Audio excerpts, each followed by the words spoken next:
మీ Bible తెరిచి చూపించండి. ఈ లోకంలోనే అతి శ్రేష్టమైన గ్రంథం పరిశుద్ధ గ్రంథం.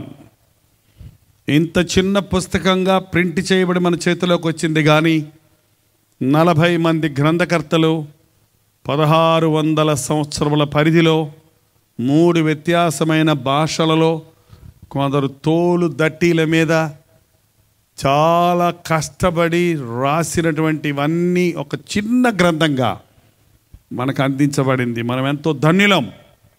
పాత నిబంధన క్రైస్తవులకి, పాత నిబంధన విశ్వాసులకి లేఖనాలు లేవు.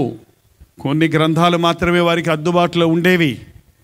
ఆది సంఘములో క్రైస్తవులకు కూడా పరిశుద్ధ గ్రంథం సంపూర్ణంగా వారి చేతుల్లో లేదు. ఇవాళ మనం ఎంతో ధన్యులం. మీ బైబిల్ను రోజు చదవండి, ధ్యానించండి, అనుసరించండి.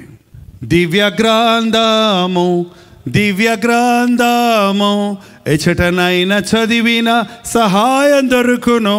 కష్టములు వచ్చినా, దుఃఖములు కలిగినా విడువకుండా చదువుడి దివ్య గ్రంథం. మీ బైబిల్ని ఒకసారి మీ గుండెలకు హత్తుకోండి.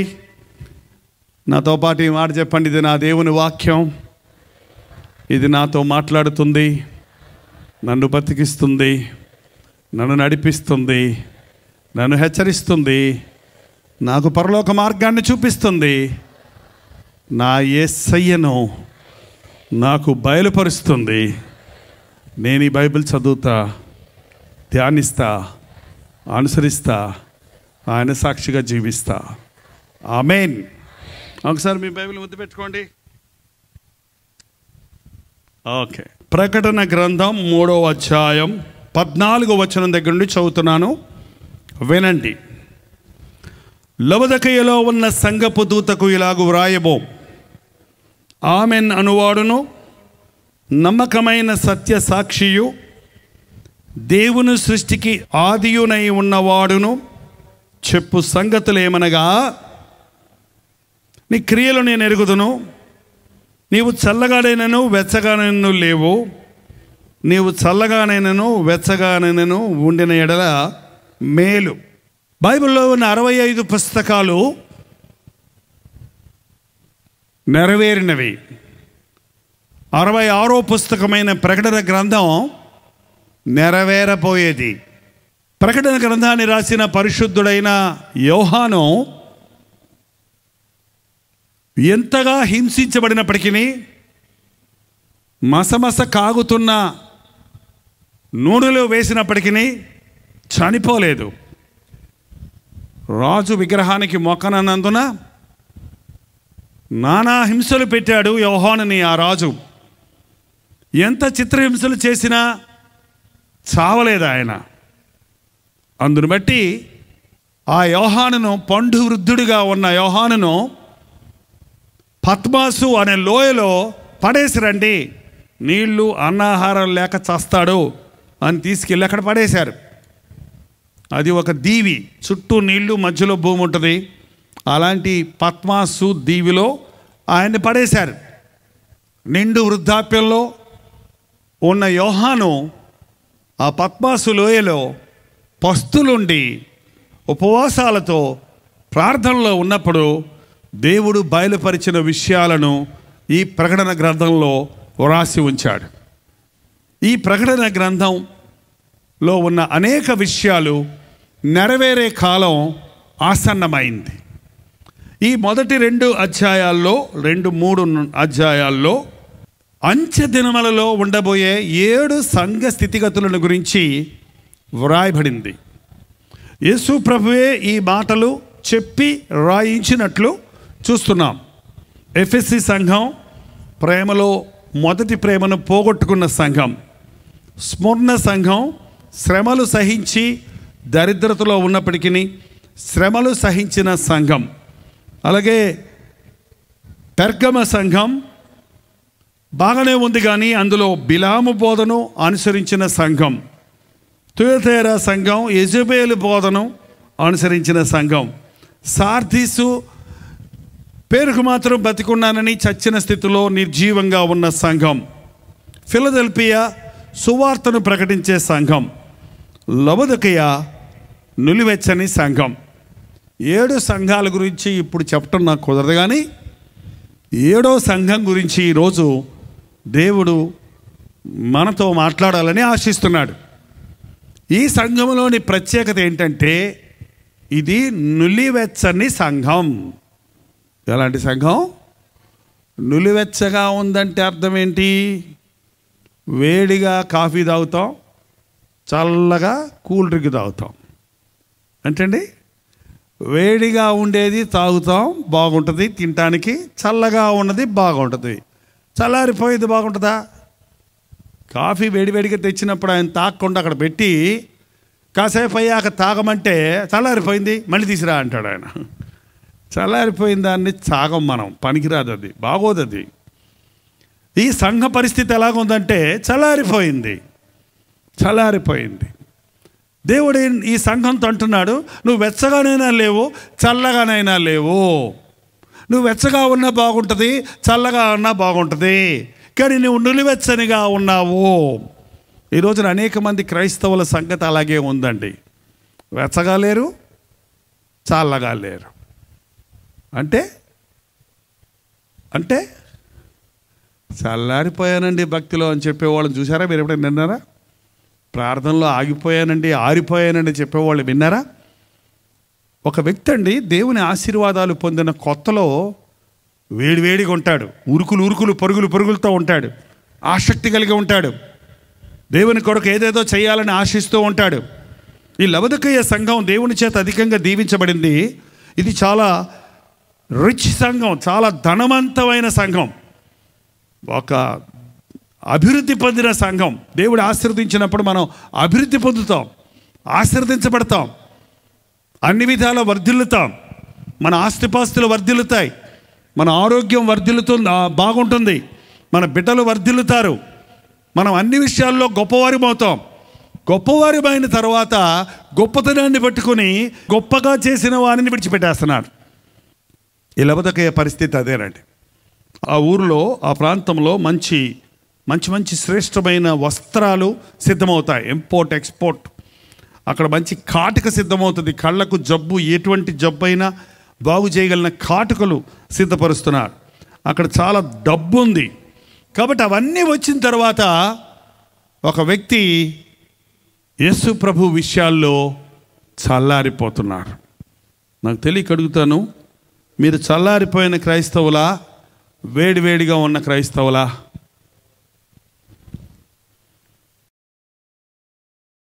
ఏంటండి? వేడివేడిగా ఉంటే రాత్రి పగళ్ళు ఉపవాసం ఉండి ఇంటి వారందరినీ ప్రభు కొరకు సంపాదించుకునే వరకు దేవుని పాదాలు పట్టుకొని నువ్వు ఆశీర్వదిస్తే కానీ నేను నిన్ను విడిచిపెట్టను అని పట్టుబట్టేటట్టు ఉంటాం. నన్నేం చేయమంటారు? వాళ్ళు మారకపోతే నన్నేం చేయమంటారు అన్న, నువ్వు ఏమైపోయావు అన్నమాట, చల్లారిపోయావు.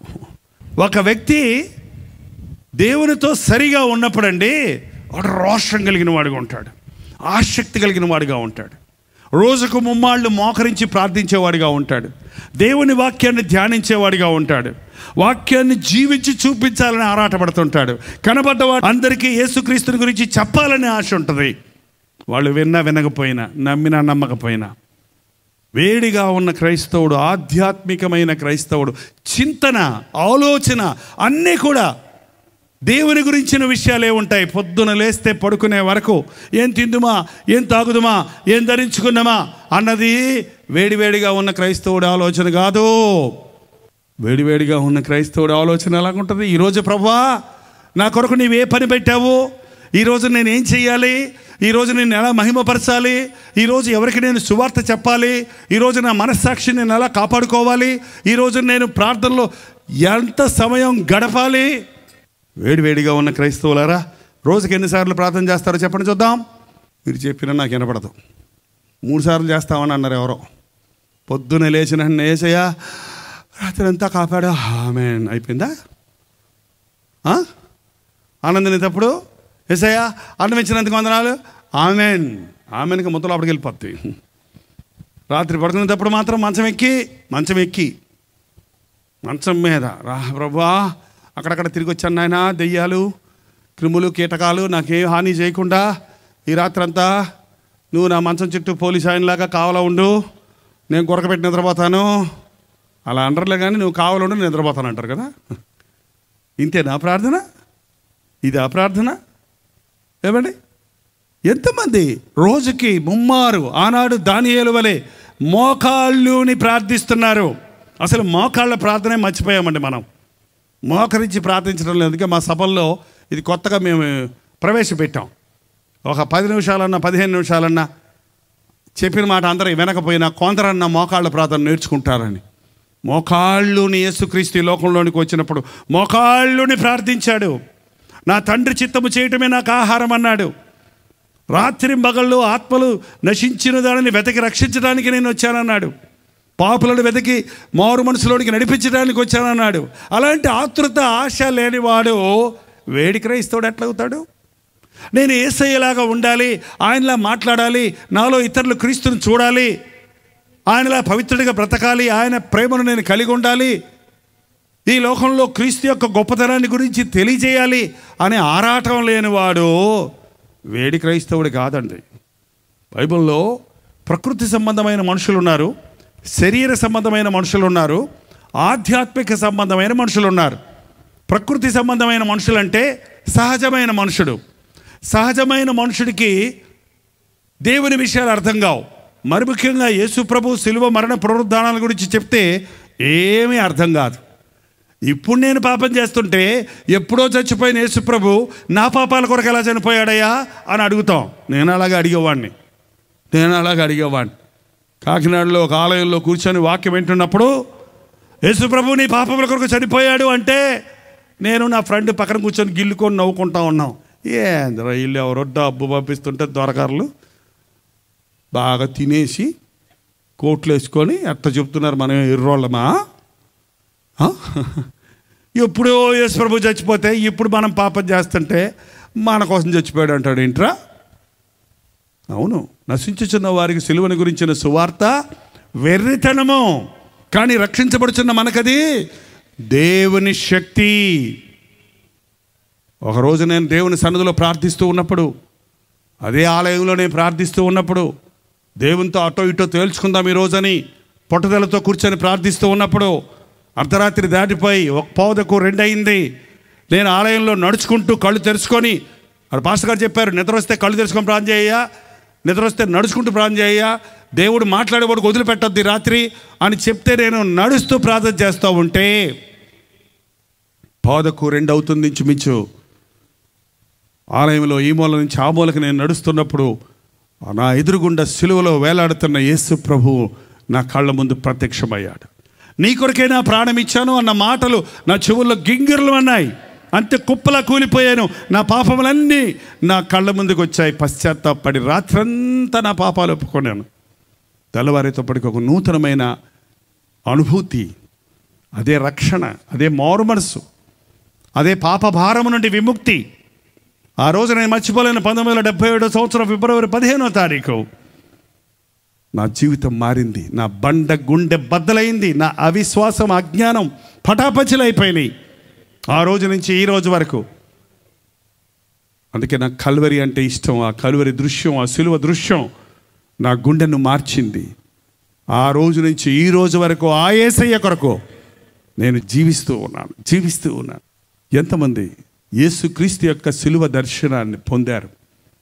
ఒకవేళ నన్ను దేవుడు ఒక విధంగా రక్షించాడు కాబట్టి అలాగే మిమ్మల్ని అందరూ రక్షించాలని నేను అంటం లేదు, కానీ నీవు నీ పాపముల కొరకు పశ్చాత్తాపడి యేసుక్రీస్తుని నీ సొంత రక్షకుడిగా అంగీకరించిన అనుభవం ఉందా? అనుభూతి ఉందా? అవునండి, ఉందండి అంటారు. మీరు రక్షించబడిన కొత్తలో ఉన్న ఆరాటం, ఆ యొక్క ఆసక్తి, ఆ పోరాటం ఇవాళ ఉందా? నేను ఒక 18 ఏళ్ళ యవనస్తుడిగా దేవుని కొరకు పరిగెత్తాను. 30 సంవత్సరాల వరకు బ్రహ్మచారిగా పరిగెత్తాను. 30 సంవత్సరాల తర్వాత వివాహితుడిగా పరిగెత్తాను. తర్వాత పిల్లలతో పరిగెడుతున్నాను. ఇప్పుడు వృద్ధాప్యంలోనికి వచ్చాను, ఇంకా పరిగెడుతున్నాను. నాకేం ఆసక్తి తగ్గలేదు, ఎందుకంటే నా యేసయ్య నన్ను ఎప్పటికప్పుడు ఉజ్జీవింపచేస్తున్నాడు.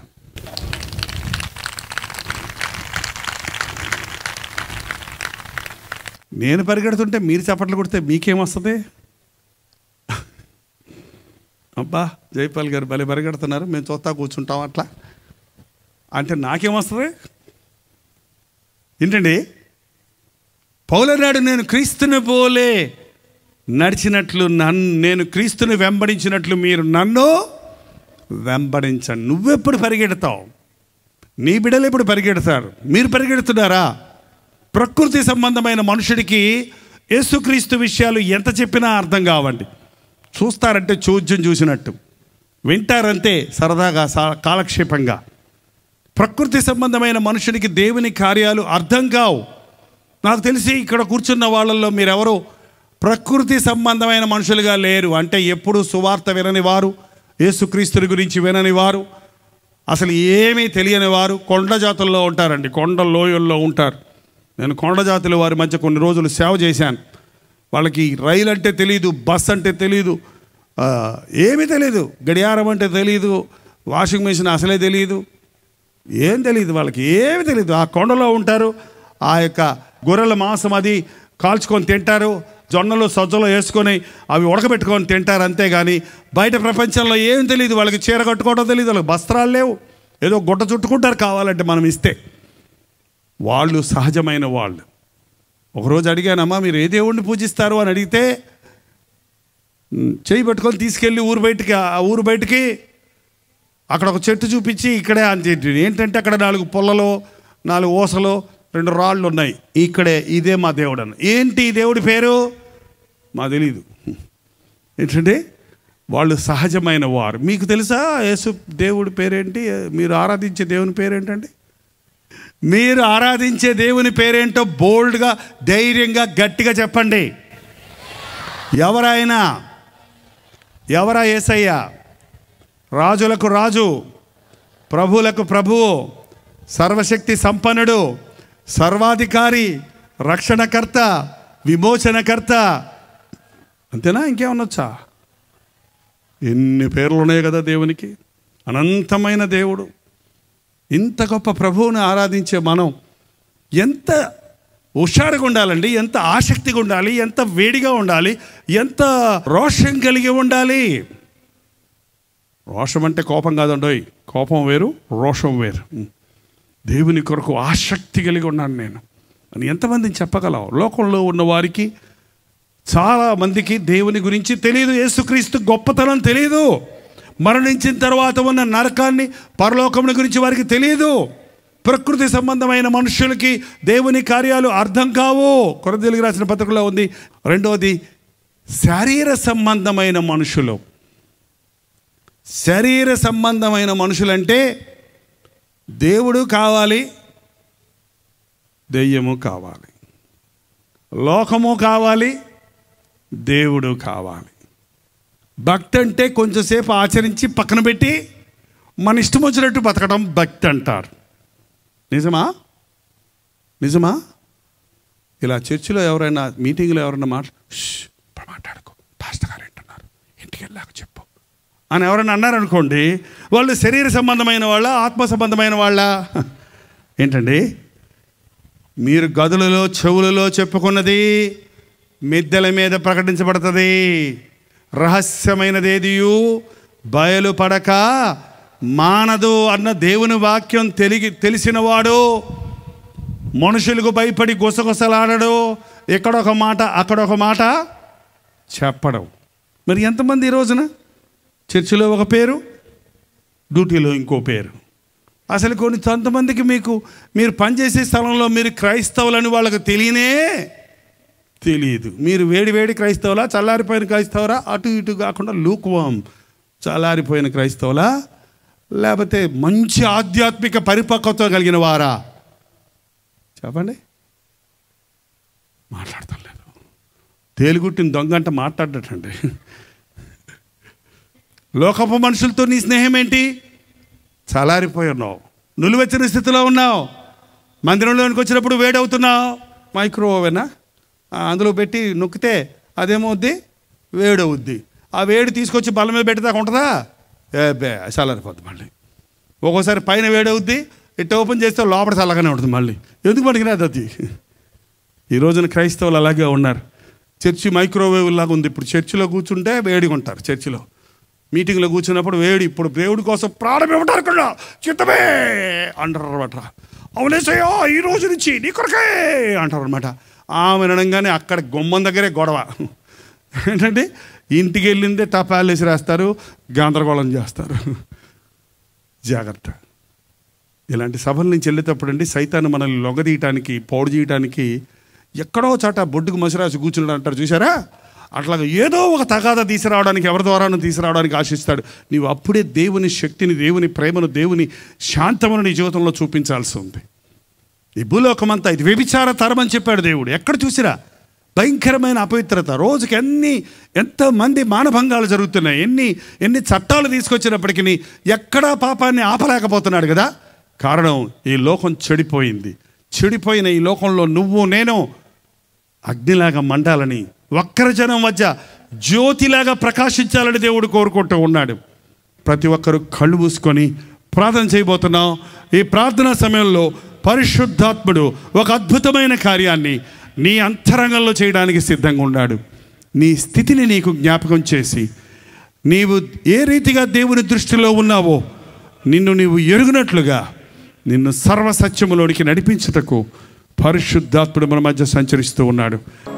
నిన్ను ఇంకా సహించుకుంటూ, ఓర్చుకుంటూ, నిన్ను వెచ్చగా చేయాలని, నిన్ను వేడిగా చేయాలని, నిన్ను దేవుని కొరకు ప్రకాశించువాడిగా చేయాలని, ప్రజ్వలించువాడిగా చేయాలని దేవుడు కోరుతున్నాడు. ప్రార్థన. పరిశుద్ధుడా, ప్రేమగల తండ్రి, ఒక్కసారి మమ్మల్ని చూడయ్యా. ఏ గుండెల్లో నుంచి ఏ మూలికి వినపడుతుందో చూడయ్యా. ఏ రోదన వినపడుతుందో చూడయ్యా.